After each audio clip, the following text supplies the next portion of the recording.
Do you want to meet up in real life? Dude, what are you talking about?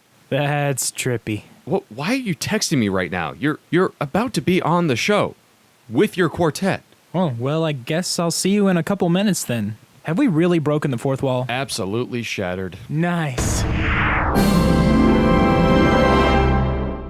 Hi, I'm Mason, and this is Cinema Rewind. We take a look at movies 5 years back and beyond. It's rom-com month, so today we're talking about the 1998 film You've Got Mail, directed by Nora Ephron, starring Meg Ryan, who was nominated for a Golden Globe for Best Actress in this, and Tom Hanks, who's going to be playing Mr. Rogers soon, which means nothing to this movie or review. I just wanted to mention it because, interesting. The plot. Two business rivals who despise each other in real life unwittingly fall in love over the internet. So Joe Fox, Tom Hanks, and Kathleen Kelly, Meg Ryan, are on AOL.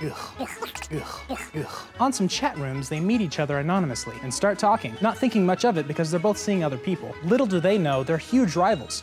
Joe being the heir to a giant Barnes & Noble type mega store called Fox & Sons Books, and Kathleen being the owner of a family bookstore called The Shop Around the Corner. Joe sets up a new store right down the road from Kathleen's small shop and pushes her out of business. The whole time as they hate each other, they're wooing each other over the internet. It's so stinking cute. Remember, this is 1998, so the internet was still fairly new to most people. So this movie was cutting edge. The good stuff. Although the tech doesn't really hold up, the story does. Dating on the internet is a staple of our culture, especially in the US. I know several people who have met and are now happily married from dating websites. The anonymity, oh my gosh. The anonymity is nearly completely gone in our 2 decades into the 21st century, but the meeting a random stranger who's not the person you thought you were talking to is something that happens to people every day with catfishing.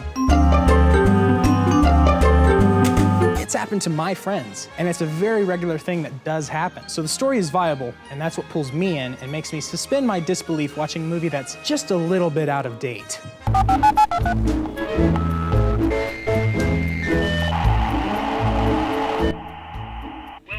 The pitfalls. The story doesn't feel like it's moving. From the beginning to the end, it feels like I'm only getting a tiny little slice of a story. There's too many little anomalies and loose characters that it just feels like I walked into a room and I don't know anything about the characters at the end. Tom Hanks' character is a jerk for half the movie and a really overly nice guy for the rest, and Meg's just lame. She has some good, funny moments, but other times she's just,